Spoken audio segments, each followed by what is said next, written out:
1. Kami dari kelompok 2 akan mempresentasikan materi tentang bentuk kanonik dan GMAP. Sebelum masuk ke materi, izinkan saya memperkenalkan anggota dari kelompok 2. Yang pertama ada Muhammad Nuri dengan NIM 23051000008. Yang kedua ada Syafarhan dengan NIM 230100016. Yang ketiga ada Fadilah Raisa Husna dengan NIM 230510008. Yang keempat ada Fadilah Suyoto dengan NIM 230510024. Yang kelima ada Muhammad Fili Faras dengan NIM 230510028. Yang terakhir ada Iqbal Ahwajubi dengan NIM 230510030. Saya rasa perkenalan dari kelompok cukup, langsung saja ke materi. Next. Yang pertama ada materi dari bentuk kanonik.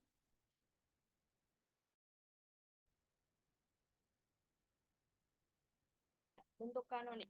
Ekspresi Boolean yang menspesifikasikan suatu fungsi dapat disajikan dalam dua bentuk berbeda.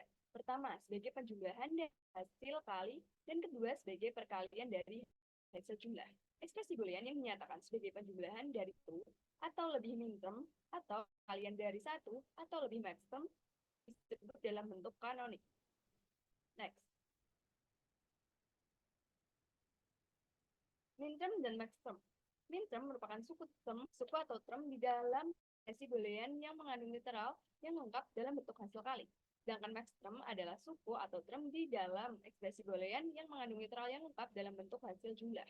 Contohnya, F dalam kurung X, Y, Z sama dengan X aksen, Y aksen, Z aksen ditambah X aksen, Y aksen, Z ditambah X, Y aksen, Z aksen ditambah X, Y, Z.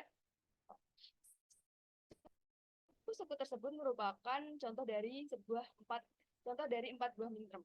Selanjutnya G dalam kurung X Y sama dengan dalam kurung X Y plus Z dalam kurung X Y plus Y aksen plus Z dalam kurung X plus Y aksen Z aksen dalam kurung X aksen plus Y plus Z aksen dalam kurung X aksen plus Z aksen plus Y. Suku-suku tersebut merupakan contoh dari 5 buah maxterm. Next. Selanjutnya akan dibacakan oleh rekan saya, Muhammad Turido.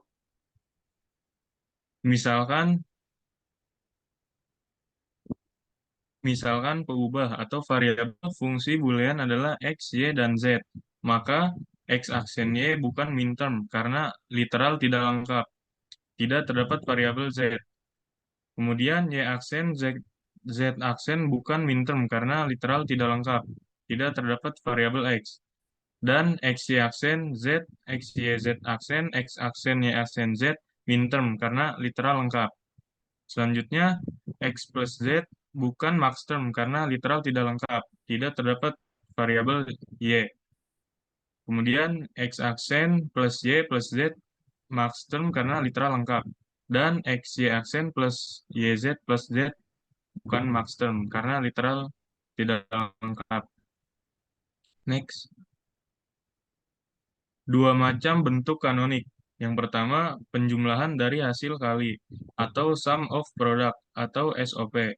Dan yang kedua, perkalian dari hasil jumlah, atau product of sum, atau POS. Next. Contoh, fungsi X, Y, Z sama dengan X aksen, Y aksen, Z plus X, Y, Z. Merupakan bentuk SOP. Dan fungsi G, X, Y, Z sama dengan kurung buka X plus Y plus Z kurung tutup dikali kurung buka X, Y plus Z aksen kurung tutup. Merupakan bentuk POS. Kemudian ingat, setiap minterm atau maxterm mengandung literal lengkap. Next. Kita membentuk minterm dan maxterm. Yang pertama, cara membentuk term. Setiap peubah yang bernilai 0 dinyatakan dalam bentuk komplement, sedangkan peubah yang bernilai 1 dinyatakan tanpa komplement. Yang kedua, cara membentuk maxterm. Setiap peubah yang bernilai 0 dinyatakan tanpa komplement, dan sedangkan peubah yang bernilai 1 dinyatakan dalam bentuk komplement. Next. Selanjutnya akan dibacakan oleh teman saya. Baik, kita masuk di cara membentuk minterm dan maxterm dari tabel kebenaran untuk dua peubah. Dapat dilihat dari tabel di bawah ini, terdapat ada tabel minterm dan maxterm. Tabel tersebut memiliki perbedaan di antara suku dan lambang. Untuk minterm, suku di variabel pertama, dia itu adalah bentuknya adalah variabel komplement. Sedangkan dari maxterm, variabel pertamanya yaitu adalah variabel normal, yaitu X plus Y. Kemudian pada lambang minterm, yaitu M kecil, sedangkan maxterm adalah M besar. Next.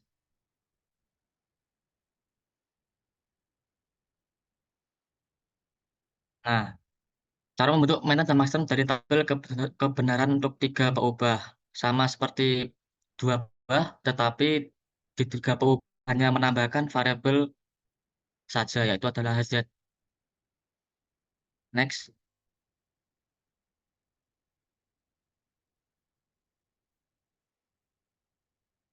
Jika kita sebuah tabel kebenaran, kita dapat membentuk fungsi yang dalam bentuk kanonik atau SO atau POS. Dari tabel dengan cara yang pertama mengambil main term dari setiap nilai fungsi yang bernilai 1 untuk SOP, kemudian mengambil max term dari setiap nilai fungsi yang bernilai 0 untuk POS. Next.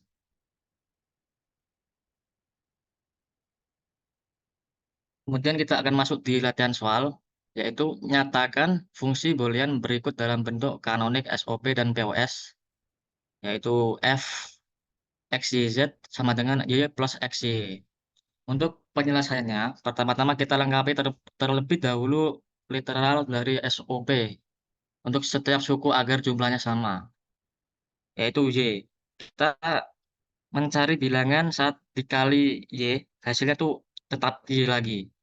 Nah, dari X plus X1 ini, hasilnya adalah 1, berdasarkan dari hukum komplement ya.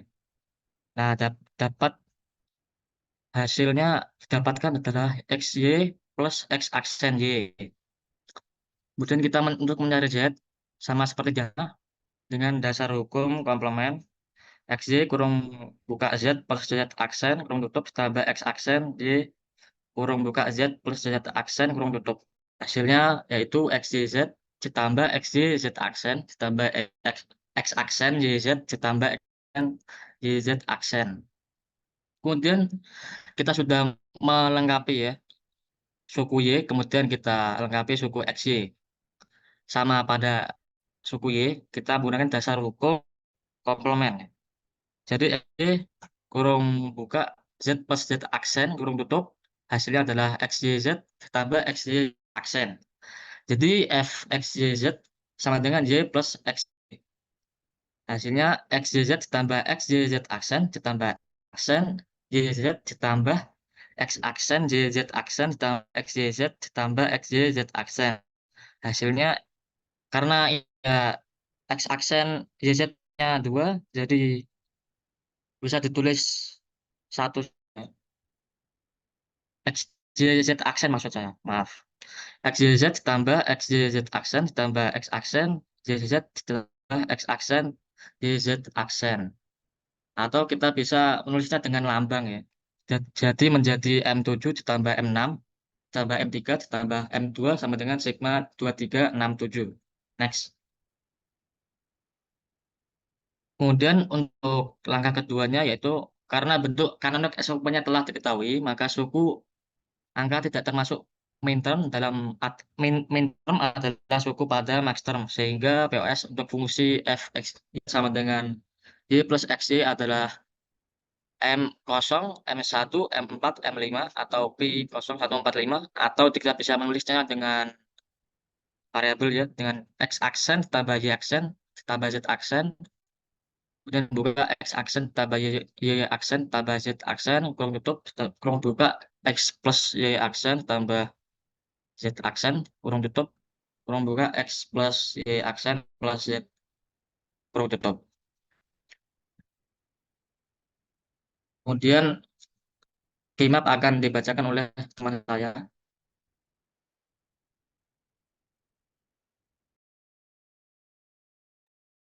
Oke, berikutnya materi lecturenya adalah Keymap atau sering disebut juga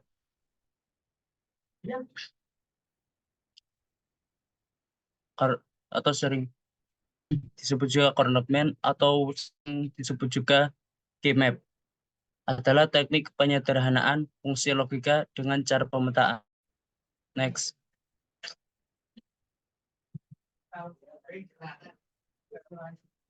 Berlakonov dengan berikutnya.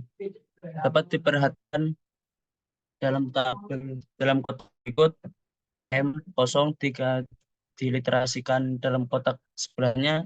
M0 mewakili X aksen, Y aksen, sedangkan M1 mewakili X aksen, Y1, sedangkan M2 mewakili X, Y aksen, sedangkan M3 mewakili X, Y.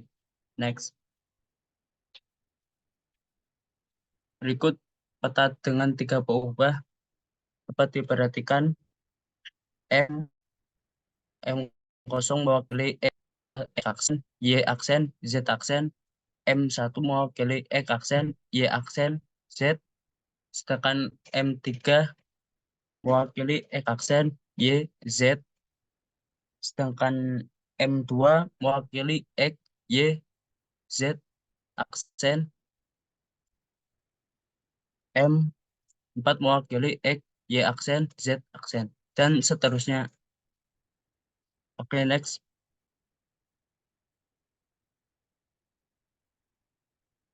Berikut seperti dalam peta-peta sebelumnya, kalau yang ini 2 pangkat 4 dapat dijelaskan. M0 mewakili W aksen, Y aksen, Z aksen, M1 mewakili W aksen, X aksen, Y aksen, Z, M3 mewakili W aksen, Y aksen, Y, Z, sedangkan M2 mewakili W aksen, Y, X aksen, Y, Z aksen. Oke, next.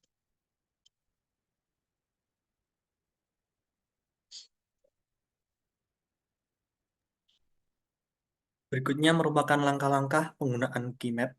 Yang pertama adalah dengan mengkonversikan persamaan boolean yang diketahui ke dalam tabel bentuk persamaan SOP-nya atau sum of product-nya.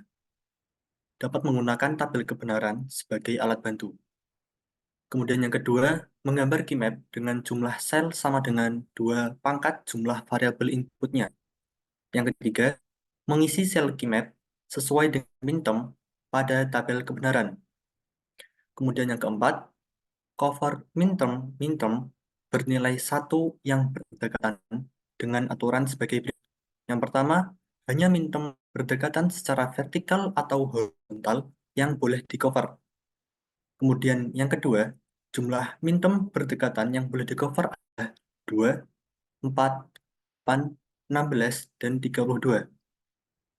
Langkah terakhir dalam penggunaan Keymap yaitu dengan membuat persamaan SOP baru sesuai dengan hasil coveran mintermnya.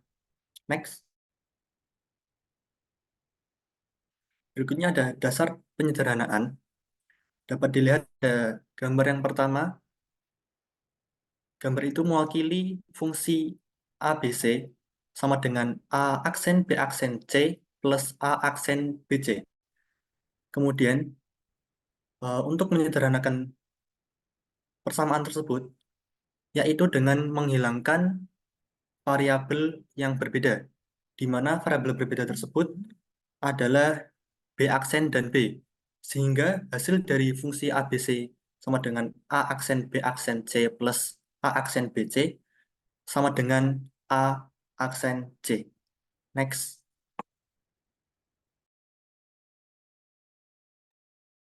Selanjutnya adalah contoh soal.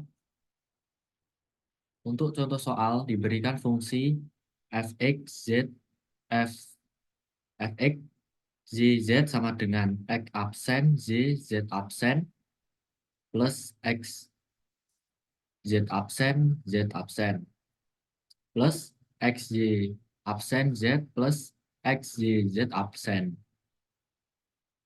Jika dimasukkan dalam tabel kebenaran akan menghasilkan seperti gambar tabel ini. Untuk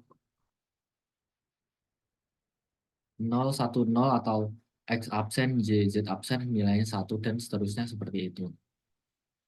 Kita langsung dalam penyelesaian.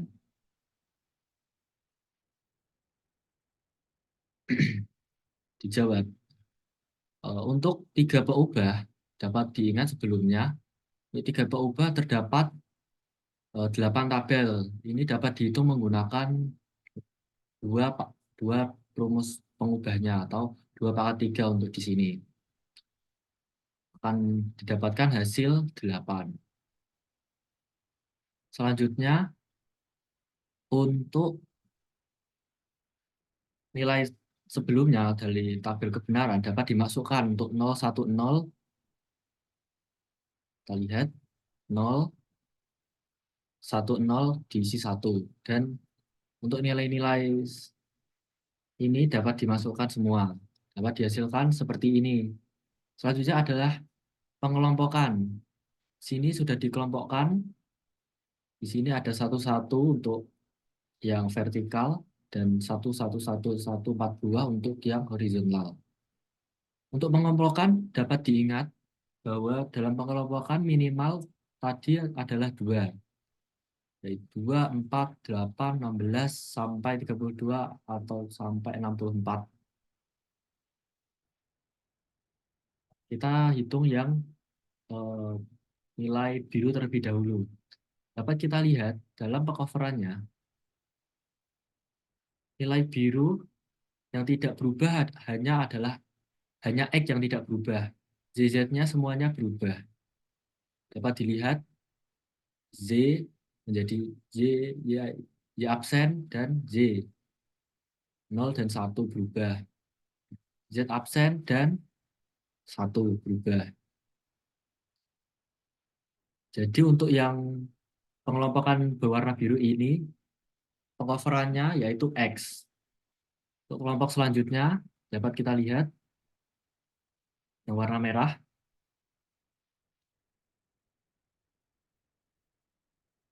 Variabel yang sama adalah Z dan Z dengan Z dan Z absen atau 1, 0. Yang berubah adalah X-nya, yaitu X-nya di sini 0, di sini 1. Maka X dihilangkan. Jadi untuk fungsi penyederhanaan dari fx_zz dengan tabel kebenaran ini adalah SOP X plus ZZ absen. Sekian.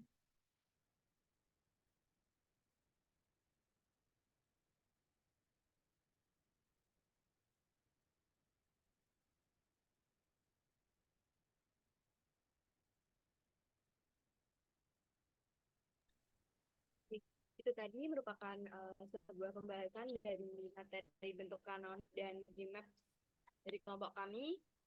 Sekian dari kelompok kami, lebih kurangnya mohon maaf. Terima kasih. Wassalamualaikum warahmatullahi wabarakatuh.